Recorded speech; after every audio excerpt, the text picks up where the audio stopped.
I'd like to call to order the Avalon City Council meeting of August 2nd. If we could please stand for the Pledge of Allegiance. And begin. I pledge allegiance to the flag of the United States of America and to the republic for which it stands, one nation, under God, indivisible, with liberty and justice for all. And we will just go straight to the roll call. Councilmember De La Rosa. Here. Councilmember LaBelle. Here. Councilmember Schickling. Here. Mayor Pro Tem Ponce. Here. Mayor Marshall. Here. And are there any announcements or written communications? Nothing from the city manager at this time. Okie dokie. Department head reports. Good evening, Bob Greenlaw, Director of Public Works. Got a few items for you. Of course, we're always busy at Public Works, but lots of things happening. We're out there doing our program work, which some of that is like trip and fall repairs. So, you know, for example, we're out there in front of the Glenmore and where the ramp goes across over to the arcade there, the pavers start lifting up, so we have to either reset the pavers or grind, and so that we don't get a displacement more than a half an inch, okay? So we've got plenty of those spots to do around town, and usually we try to do them on the non-visitor season, on the off-season, but sometimes we've got to get out there during the visitor season and get that done. Also, aging infrastructure at the Green Pier with the electrical. It's, you know, so thankful to have John Gilbert on as, you know, both our building official and also, you know, experienced electrical contractor. He got out there and dug into some of what was happening out there at the harbor, below the harbor office building, which operates, you know, the fish business, the fish restaurant out there, and got that all straightened out for us. So just having somebody with that much experience really is good for us, for our city. We're out there, we're working on the Wrigley Fountain. People dump a lot of stuff in the Wrigley Fountains, you know, besides the normal cleaning, that you could get algae buildup even though it's salt water. When people dump trash in there, it gets in the pumps, and then that makes the pumps have a short service life. Usually they last about 2 years, but you'll see us regularly get out there and clean that and then install new pumps. At 206 East Whitley, we're about halfway done with the sewer lateral replacement. We have Jordan Construction doing that for us. Should be finished up within about a week to getting that done. We'll break into East Whitley, so there will be restricted lane width. It'll be enough to get a fire truck, but it won't have the full width of the roadway as we tie into the sewer. It's down East Whitley. And then we also are focusing on cleaning, and this week we are working on the alleys. The alleys, you know, especially as we get by where Chet's is there and the trash cans, it gets very heavy with a lot of the grease laden that comes from the trash cans. We get that, we try to cycle that in every 2 weeks with our pressure washer, which has the heat and very high pressure, high PSI. So we're getting that done. We also clean the rocks off the terraces. We have had reports that there is trash around our community, and there's a higher level of that. And a lot of that is not in the public facility. We try to focus during the summertime on Front Street, making sure that that's all clean with the pressure washing, the wash downs, the sweeping in the morning, the trash pickups in the morning. So, and just even as a result of where we were in 2018 versus now, Public Works is a much smaller staff. So we have priorities, and we have programs, and there's only so much time to clean. We're going to focus on where we can get better at that, but a lot of that is not in the public right-of-way. It's on private properties. And so I just make everybody aware, really it's a community problem. We all need to, we all have the ability to get out there and pick up the trash as you see it, you know, and I congratulate for the people that do get out there and volunteer and pick up the trash. Can I make a comment in regards to that? We're the ones that throw that trash in those locations. Yes. So maybe they should pick it up and put it in the garbage can. All of that, and we're trying to address all aspects of that, but just realize as we're moving through that we're a smaller group, Public Works, and we're focusing on the public right-of-way. When it's out there in the private, it's like everybody, you know, all hands on deck, just get out there and do that, you know. And just, that can be just you volunteering, picking up a trash bag and going out and walking and feeling good about yourself because you're helping our community. Yeah. Okay, any questions? I want to thank you because the gentlemen were on the alley between Catalina and Descanso, and they're starting to fill those potholes. I just thought they were going to throw somewhere the little hole was, but they clean them out and they cut those big squares out and then they put them down and cut it down. So they were working on that diligently this morning. I appreciate that.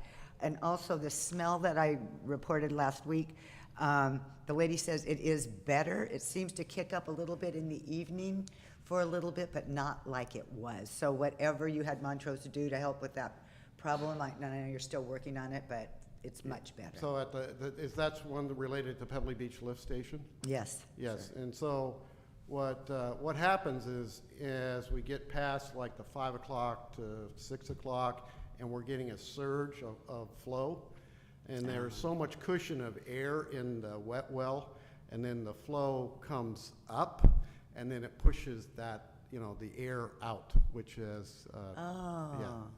So, but we also, part of our capital program that we're working on is to put odor control facilities at that lift station, besides what we've talked about at the Catherine lift station, putting the chemicals right next to the radio station there. Right. All of that is part of that capital project they're working on for this fall for sewer.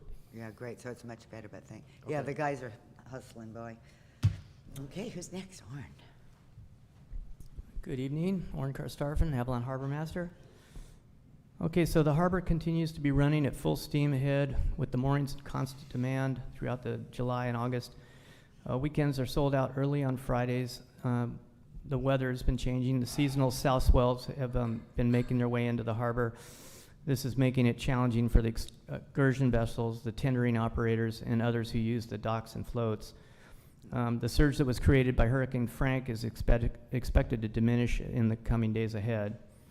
Here are the numbers since the last report on July 19th. Patrol moored 1,196 boats for a total of 4,443 nights. Patrol provided 135 public assist, of which 20 were involved in towing and 12 were wrap-ups. Patrol warned and advised 39 individuals of municipal code violations. We had a boat fire on Saturday, July 23rd. I'll just read you some excerpts from my notes that I wrote down, because a lot went on that day on that boat fire. It was pretty heroic. At approximately 2 p.m. on Saturday, July 23rd, numerous reports of a boat fire in Descanso Bay were received by the Avalon Harbor Patrol. Avalon Harbor Patrol notified dispatch of the boat fire and were responding to the fire. Officer Ray Boyd, who was first on scene and working the Descanso area, found the 33-foot Yorktown sloop moored at Whiskey 43 with fire in the main companionway at the stern of the boat. Ray could see that the forward porthole V-berth area had a hand sticking out of the porthole with 3 fingers showing through the small opening. Ray quickly boarded the vessel and made his way back on the deck to the forward hatch of the boat. While this was happening, Officer Mike Brooks and Marty Saldana arrived with their boats and started up their fire pumps and began dousing the flames at the stern of the vessel. Forward on the boat, Ray tried to free the person trapped inside. A broken mast had been tied down on the deck with multiple lines on top of the only escape hatch. Ray cut free these lines and pushed the mast clear to free the hatch itself. But the hatch still did not come easily open, and Ray broke the loomer hatch into pieces in order to create a hole for escape. Ray was then able to pull the elderly gentleman from the V-berth area, and then both Ray and the victim were picked up by patrol, who shuttled them to the rescue dock for evaluation by the waiting medics. Both are doing fine.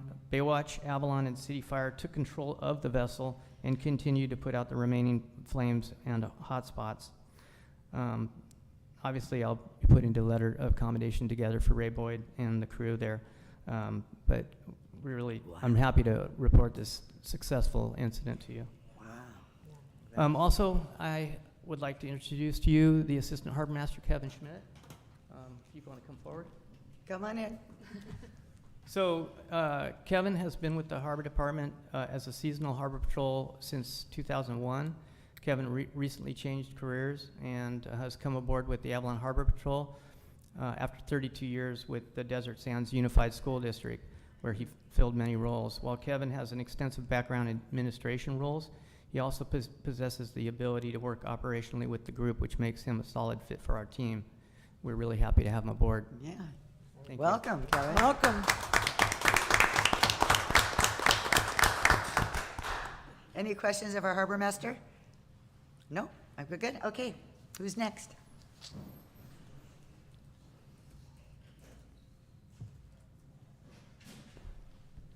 Good evening, Mayor, Council, City staff. Michael Alegria, Fire Chief. In July, we ran 112 medical calls and just over 20 fire-related calls. The boat fire on July 23rd went well. We put this one out. The guys we talked about training on boats, so after the first one, the guys went out trained with County Fire and everybody on some foam techniques on a boat, and fire went out right away because it was a lot easier access, but we had everybody, they made a quick attack. Harbor did what they were supposed to do, got the guy off. Ray did an outstanding job. Marty and Brooks knocked it down. Our guys came in and finished putting it out and overhauled the vessel. It was it went very well. Okay, boots. You might have noticed there's some boots on vehicles.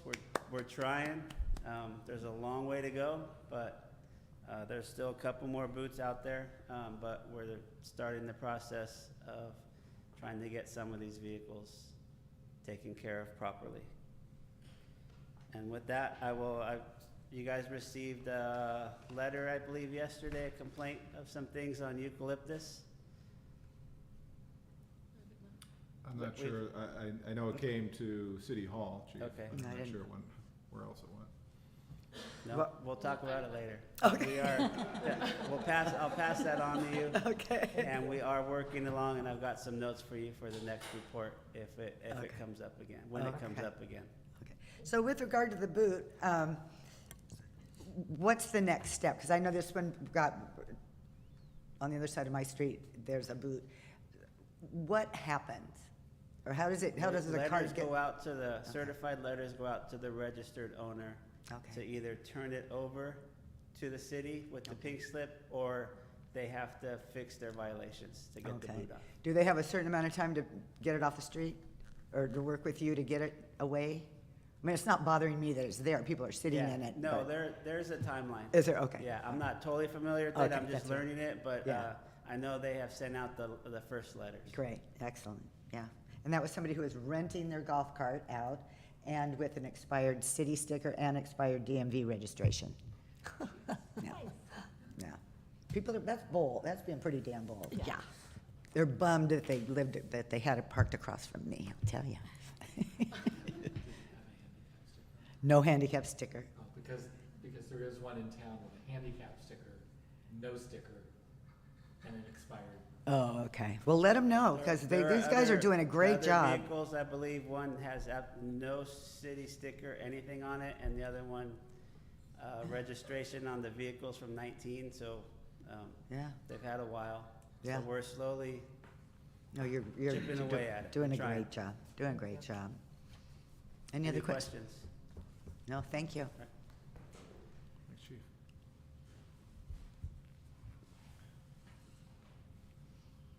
Good evening, Madam Mayor, members of council. Joe Badali, Station Commander of Avalon Sheriff Station. And tonight, we're celebrating National Night Out. Out on Crescent, we have all of our vehicles and our volunteers and deputies. They're interacting with members of the community who want to come by and just talk about issues and things that we have going on in the city and the community. And that's taking place in all 50 states, as well as military bases throughout the country. So we got that going until 6 p.m. this evening. And we've had good attendance thus far, and I'm a little sweaty from being out there, but that's okay. That's what we do. Happy to report that we've had a change in juvenile behavior. And I attribute that to the stance I shared with you 2 weeks ago, where our deputies are out actively enforcing, interacting with the kids, creating dialogue, and just reminding them of better decisions. And it looks like we've had a good change in that behavior, and we'll continue that until we get a good understanding between us and those youngsters who want to violate the law and wreak havoc among the community. Our stats since last meeting, we've had 97 calls for service, 54 observation, which are deputy contacts, self-initiated deputy contacts. We've issued 25 citations for unlicensed drivers, failure to stop at stop signs. We're also tackling the expired registration like the chief had mentioned. So expired registration, and also one for driving on the wrong side of the roadway. We've facilitated 13 arrests, 6 of which were drunk in public. 2 were under the influence of a stimulant. 1 was a felony spousal assault, 1 DUI, 1 vehicle theft, and 1 fake ID, and then 1 curfew. Thank you. So do all of those cases go over town? The misdemeanors will remain here in town and be heard at our court. All felony cases will be heard and tried in Long Beach Court. Great. Thank you. This is I great. have a question. Yes. Do you write the update that goes in the paper? I was going to ask that. Both Grayson and I do. Okay, because somebody put some zingers in this last one, and Yeah. I'm like going, yes! It was hilarious. I'm like going, I wonder if anybody got that. Yeah. But I just wanted to commend that you used a little levity in Yes. the, We try to. It just, Yeah. it's entertaining, and majority of people say they get the Islander just for Yeah. our story. So. but I just wanted to commend you guys on that, because it was fun. Usually it's just stuff. Yeah. But this time, I was like reading each one to see if there was a zinger in there. Yeah. It was Okay. good. Great. All right. Any questions? Well, thank you. That's so funny. I was going to ask that too.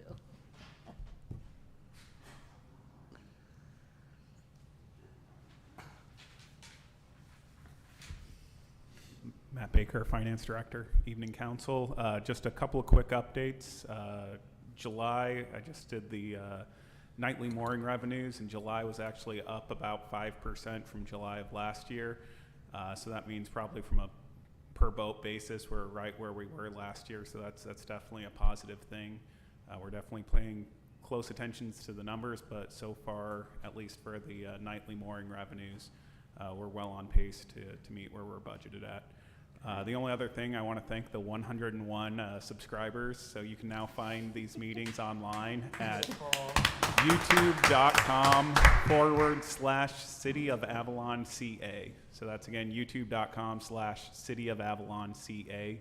And you can find all the meetings and also recordings from prior meetings there. So Great. Awesome. unless there's any questions. No, we're good. Thank you.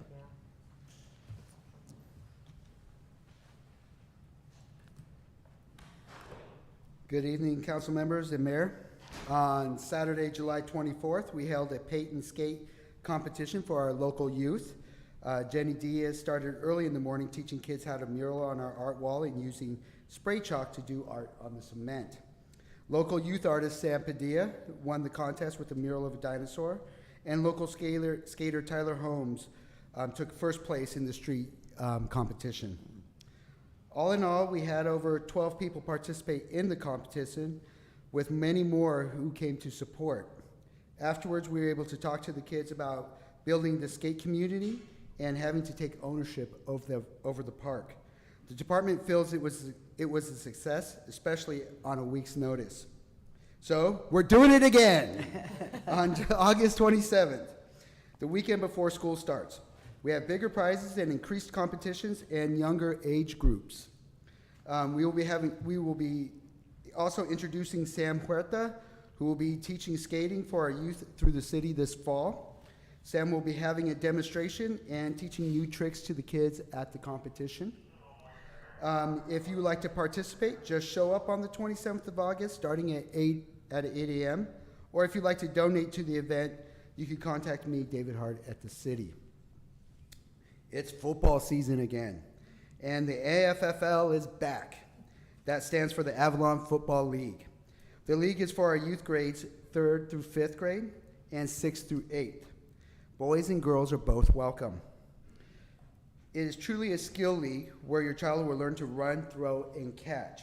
There is no tackling or pushing or blocking, only pulling of flags.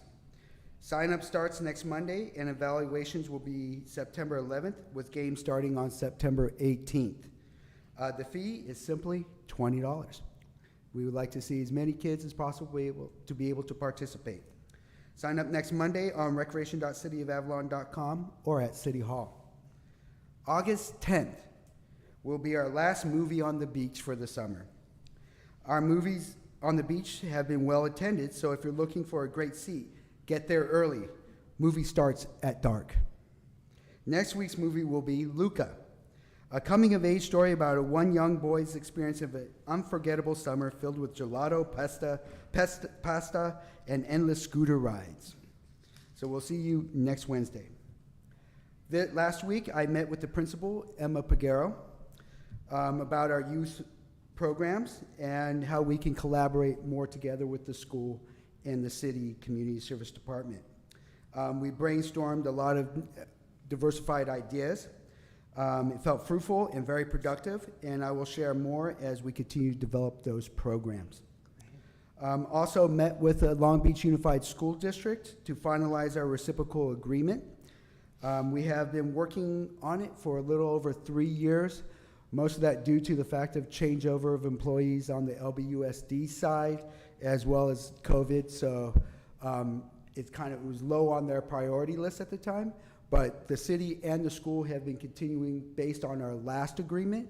But this agreement should be signed and finalized by the end of September. Do you have any more questions for me? No, great. Thank you. Dave, did you say the age range for the football? We do it by grade levels. 3rd through 5th. One league would be a 3rd through 5th grade league, and the other league is a 6th through 8th grade league. Okay, cool, thanks. What was the date? That would actually be starting, the evaluation day would be September 11th, and the first games being September 18th. They will be played on Sundays, and signups will start next Monday. Great. Thank you. Good. Thanks. Thank you. Mm-hmm. Okay, that got it through our department heads. How about council member reports? I know, and I just skipped the city manager report. You did. Let's go to city manager. Was that, oh, okay. Email really doesn't. Okay. I actually do have a few things I want to address with council. First of all, I did fill in council, but for the public's information, I just wanted to address the Bay water quality testing of late. On July 19th, and I don't know if everybody's aware of this out there, but every Tuesday, the water quality is tested. The samples are taken Tuesday, and 48 to 72 hours later, we'll get the results. So on July 19th, the regular testing, 2 of the 5 sites tested above the state standards. So the department came out 2 days later on Thursday just to confirm and just tested those 2 sites again, and the numbers were above the state standards, but they seemed oddly high. So we looked into it. We did not see that there was anything out of the ordinary that would be causing that. There was nothing observable. We waited to see on the July 26 test, and all 5 sites again were well below the standard. So we're well within it. Like we have been historically, we felt initially that this was an anomaly that might have been caused by a number of things, whether it was a washdown or the abnormally high tides picking up things from the beach. So we'll wait and see. Testing again happened today. We'll wait and see what those results are. But as of now, we're all obviously attentive to these, but we feel pretty confident that there's no major issue that is a larger problem that's causing this result. We'll keep an eye on it and keep council and the public informed. When we do get these results, we are required to post the signage, and that's why the signs go up. They are advisory, and we did field quite a few calls from visitors during that week, so we're glad that everything looks like it's back to normal. Second of all, you heard Captain Badali talk about their actions that they're taking with the youth, and how he originally described it as a active role. They're addressing it with the parents, they're addressing it with the kids.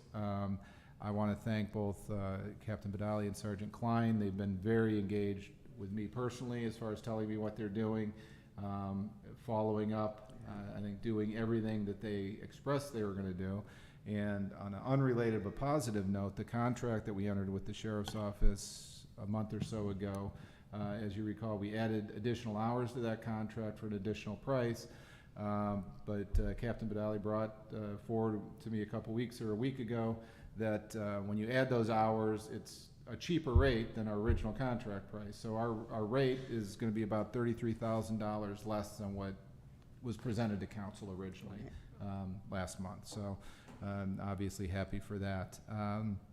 One other thing, the September 6th meeting, council meeting, Devin had put something out. It looks like we're going to cancel that meeting because it's the day after Labor Day, and all of council, I believe, is leaving the very next day for a seminar and a meeting. So, but what we would like to schedule, and we're going to get some possible dates to you in the next day or two, what we'd like to schedule is an infrastructure study session. This will really be led by Bob Greenlaw, but it's solely dedicated to current infrastructure plans, future, where we're at, what we need to do, and lay all that out there in one meeting. So we'll get some dates to you, and that'll take place between the 2nd August meeting and the 2nd September meeting. We'll try to find a good spot for that to land. And finally, my office has received a significant number of noise complaints regarding amplified music downtown. And I've worked with our businesses that do have amplified music. We're trying to come to some sort of understanding that works for everybody, but I think we're working with an antiquated ordinance. I've looked at that. That was originally drafted in 1977. In the early 2000s, there were some amendments made to it, but for the most part, it's not what I would call the standard, what we've seen in other communities. So we've taken a look at some others. We want to bring to you in the next council meeting or so some proposed changes. I think it becomes very difficult for the sheriff's office to use decibel meters and distances and issue citations to operators and owners, and is it the band that's doing it, is the owner that's doing it, and it becomes cumbersome and difficult to prosecute and work with that. So the current thought we have, and we'll get more detailed as we go forward, is probably just a permitting process regarding all outdoor music. And we can create a permitting process that comes through City Hall, that comes through the city manager's office. We have certain standards they'd have to meet. There'd be a fee that's paid that as long as you're in compliance, that fee can go from permit to permit and hold over. If you violate it, that fee's already there, and it's a forfeit procedure, something that we can handle internally, document, and it would apply to all outdoor amplified music. I just think we have to find some sort of balance that's going to work for both the businesses and the residents. The current system just is not working. I think the minority or the few people that do enjoy the live music, we should have that there for them, but not to the detriment of everybody else that has to close their windows just to watch TV at night. So that's where we're at with that. I just want to the community to let you know that we are working on this. We have heard the complaints, and I do think they're valid. So we'll come up with a better plan soon for you. But between now and then, we're enforcing, and I talked to Captain Badali today. We are enforcing what we have, and we've addressed it. And I've been in communication with some of our business owners regarding it specifically. And in fact, have checked. Last weekend I did check, and Friday was good, and Saturday not so good, and Sunday a little worse. So we have to stay on top of them. Okay. Do we happen to have an estimated date? I know it's going to be a process to get everything down, but I mean, our season probably won't end until, after Jazz Tracks, which is a couple months still. Honestly, our goal would be to bring it to you at the 2nd August meeting. I mean, we are pretty far down the rabbit hole on this, looking at other communities, and the city of Long Beach did an outstanding study, a very, very in-depth study on outdoor music and impose some regulations. So we're not starting from scratch on this. we do what we're good at, and we find other cities that have done it already and grab that and looked at it. So we've looked at that, and I think we'll be in a position at your next council meeting to bring you some pretty detailed proposals. And it still then takes a couple months to get it in effect, but if we're still if we're staying on top of the ones now, that's good. Right, That's really good. and we'll continue to do it. I just Yeah. think it's Time to change. it's going to be a rough go here for a few more weeks. And so does this apply to the free concerts, exceptional music company and stuff like that, or just like Pete's and the Metropole and all No, that, it'll apply to any outdoor amplified music, day or night? day or night, and even ones that the city puts on. We will comply also and have to comply, and it's not prohibiting it. Right. You have to comply with it, but no. Okay. We plan on having it apply across the board. Okay. Excellent, great. And Tim Winslow, I are you believe that's it. listening? Vern's gonna be pissed. I know. And the drums. I mean, and then they amplify the drums sometimes, and then sometimes they don't. And they Right. it's just, yeah. Right. And I want to say the business owners, I think, are trying to comply. The bands don't necessarily agree with the volume at a certain level, Right, and I think right. they are on their own turning it up to, and Yeah. I have seen that, so. Right, right. Okay, We'll continue thank to you. work on it. That's Thank good you. stuff. City Attorney?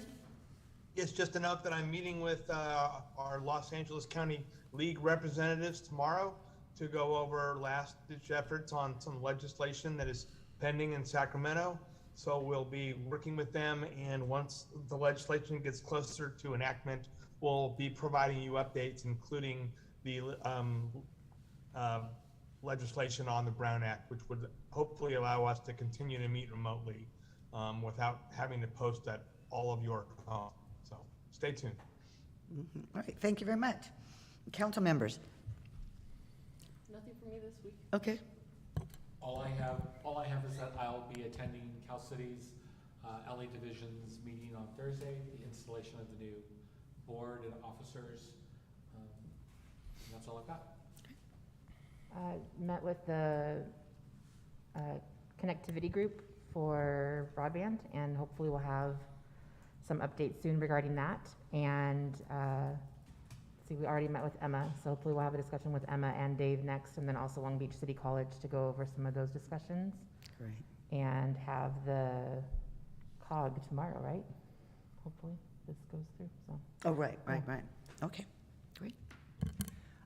Still getting my feet wet, but just to build on Bob Greenlaw and the trash situation, I just want to let everybody know that a group of Edison employees and volunteers got together this last Saturday and did a trash cleanup, and we picked up a lot of it, especially up by Hogsback and stuff. Oh, nice. But it was a program that Edison does called Seasons of Service, and with that, Avalon Kids Baseball was the recipient of $5,000 for that. Wow. Did So- they help pick up trash? Did they? Uh-huh. Yes. Mhm. Oh, awesome. There's a couple of them that we have to reprimand, but I'll talk to Richard about that. But anyway, Edison does Seasons of Service every year, and we look to give $5,000 to nonprofit organizations. And Catalina Kid Ventures has been a recipient in the past, as well as the Pony Club. Yeah. So, if you need some help out there, nonprofits, come talk to some Edison people. Okay, good. I attended the 50th anniversary of the Conservancy up at Rancho Escondido. It was quite lovely, beautiful location, a nice event. I attended the skate and paint. That was fun, and it is so cute to watch some of these kids competing, and some of them are kind of new at this, and it was just adorable. There were no injuries. It went off smoothly, and that aerosol chalk is really cool. It is really cool. Oh, wow. Yeah, I know. I never heard about that before. Anyway, that's all. Okay, oral communications. This is an opportunity for people in the community to speak on items that are not on the agenda. You will be limited to 2 minutes, and no action will be taken on this. Hello there, Paul Birchall, Avalon Library. Just a couple of very, very quick announcements. I don't have much to say. We're rolling up our programs, getting them started. Not as many as I want to be doing yet. I'm hoping in the months ahead I get to, really top heavy my calendar. But coming up this month, we're back doing our story times. I'm very pleased to be doing Smarty Pants story times every Saturday at 11 in the morning. We did our first last Saturday. I did the first on Saturday.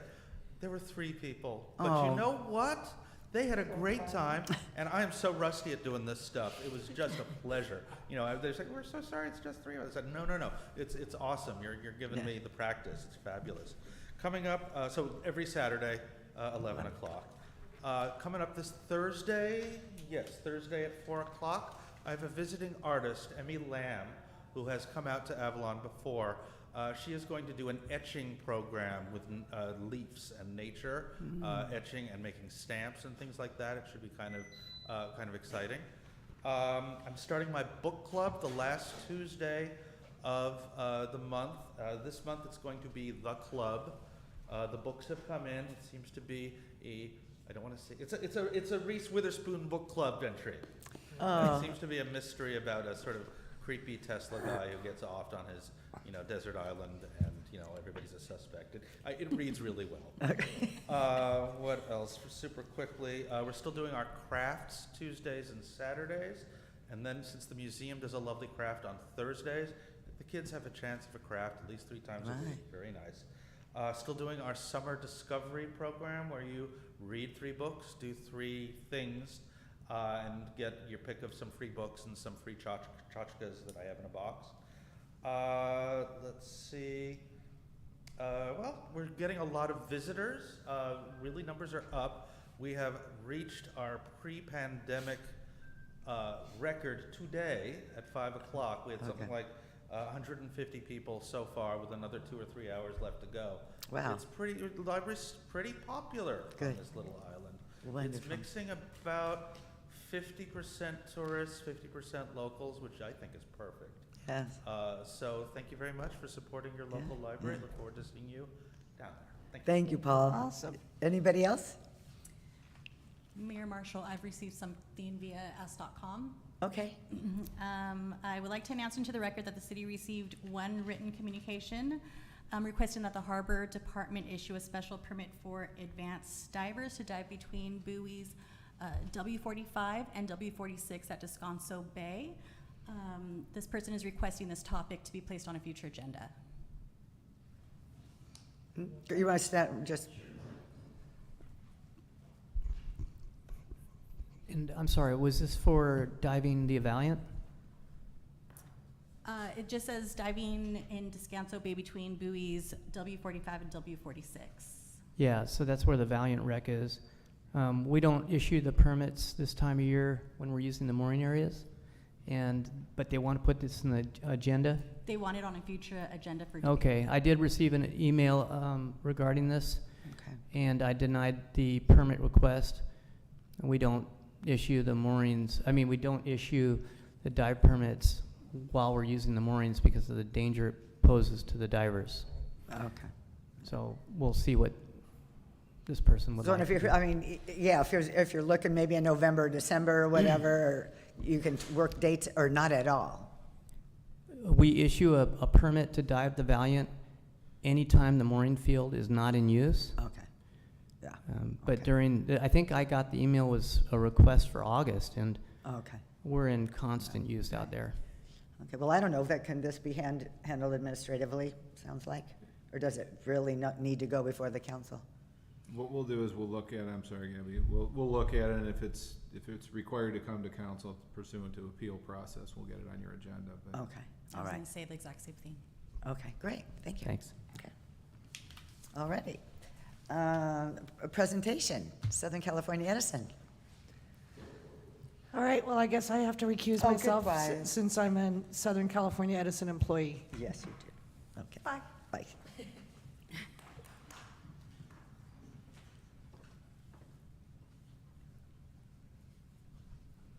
All right, good evening, Madam Mayor, members of the council. Luke Shanner, Southern California Edison. As you recall, July 19th, we were here with the heavy hitters to announce stage 1 in a public meeting setting.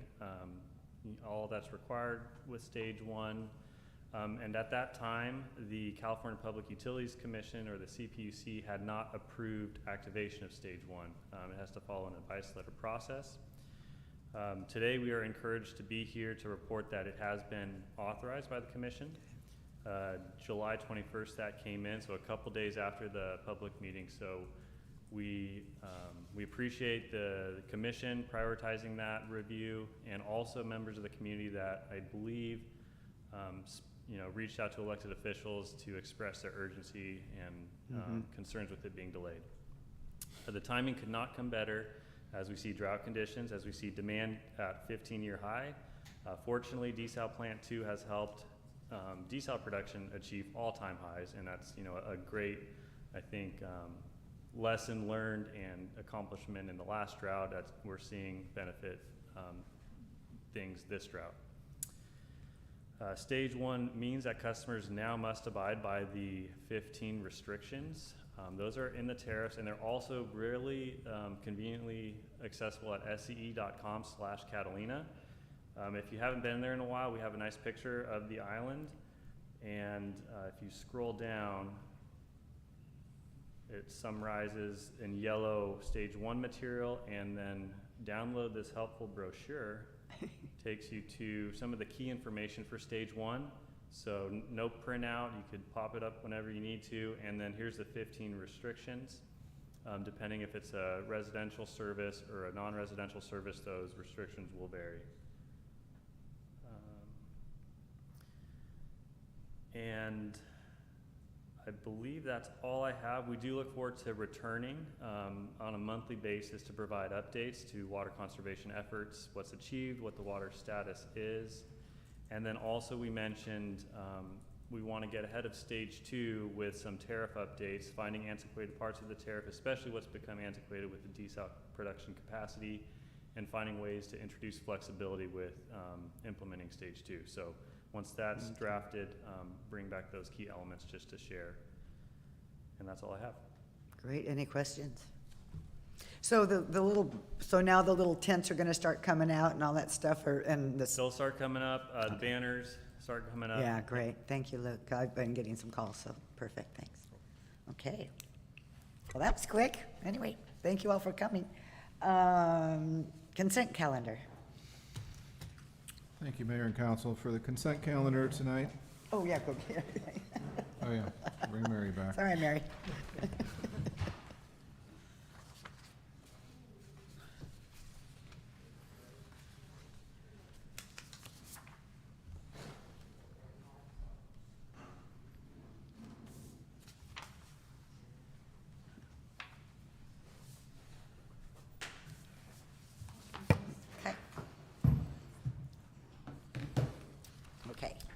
Okay, so for the consent calendar tonight, we are seeking approval of the minutes from July 14th, 2022 special council meeting and the July 19th, 2022 regular city council meeting. Seeking approval of the warrants for total expenditures for July 11th, 2022 through July 22nd, 2022, totaling $1,155,649.03.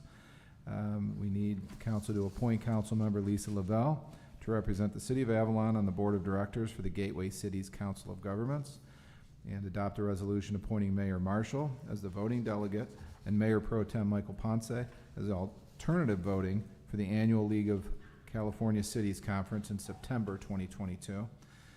Designate Councilman Michael Ponce as the city's representative and authorize him to vote during the Los Angeles Division, the League of California Cities installation meeting on August 4th, 2022.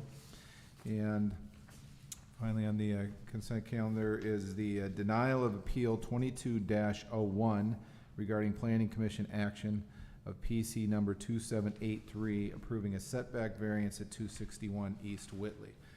As council is aware, the decision that you made at the last council meeting has been incorporated in the resolution before you tonight, so we'd ask council to adopt that resolution formally denying that appeal with those conditions as set forth therein.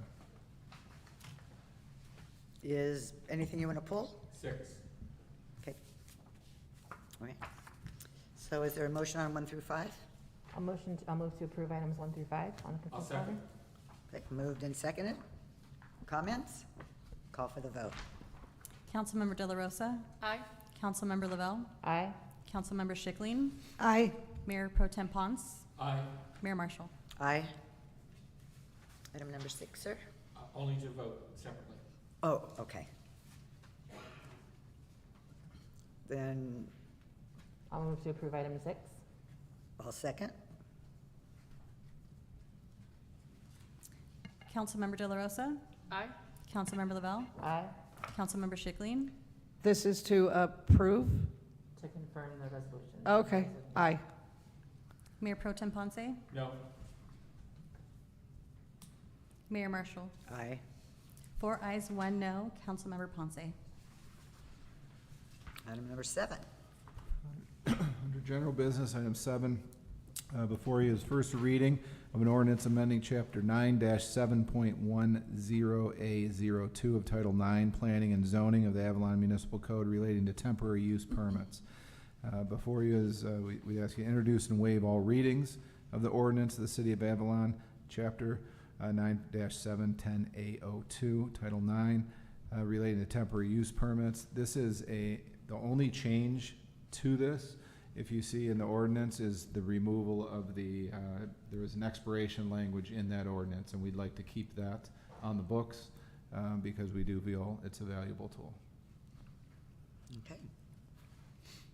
I'll make a motion to introduce and waive all readings of ordinance of the city 9-7-10, on and on. Is there a second? I'll second. Okay. No comments? Call for the vote? So, wait a sec, so you want to keep the expiration date? We want to keep the ordinance and remove the expiration date. Okay. That's what's proposed. That was my confusion, Yeah. okay, Sorry. so, Sorry. gotcha. That's right. Has been moved and seconded. Call for the vote? Councilmember De La Rosa? Aye. Councilmember Lavelle? Aye. Councilmember Schickling? Aye. Mayor Pro Tem Ponce? Aye. Mayor Marshall? Aye. Item 8. And item 8, and Councilwoman Schickling, is this this is also an item that, Oh, Is this yeah, gotta go. I'll go play solitaire. okay.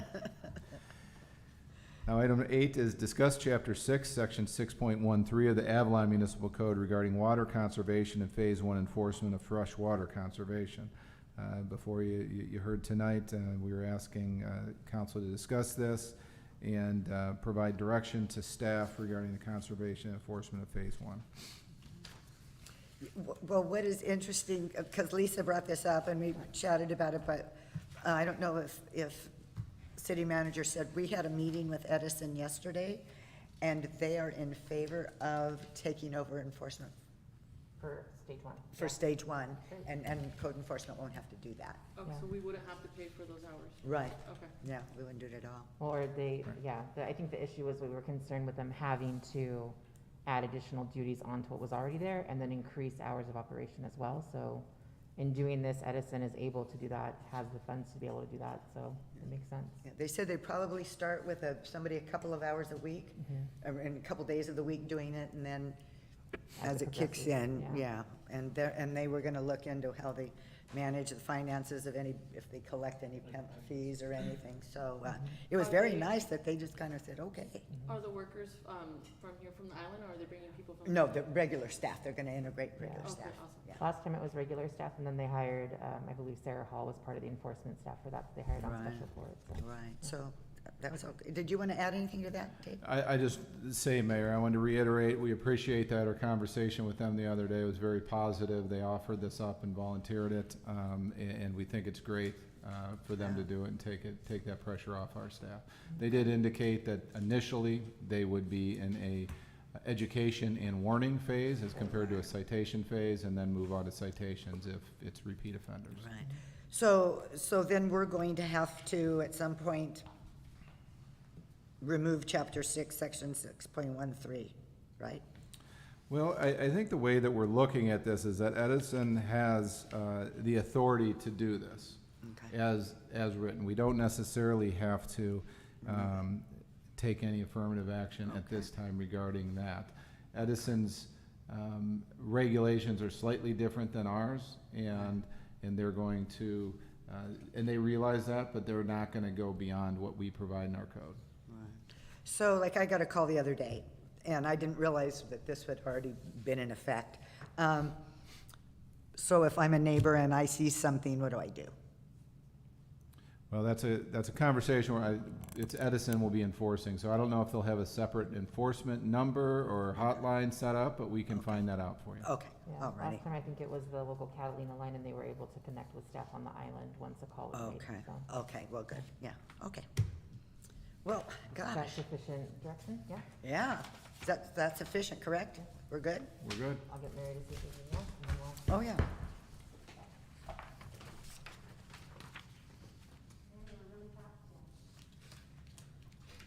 This is a record.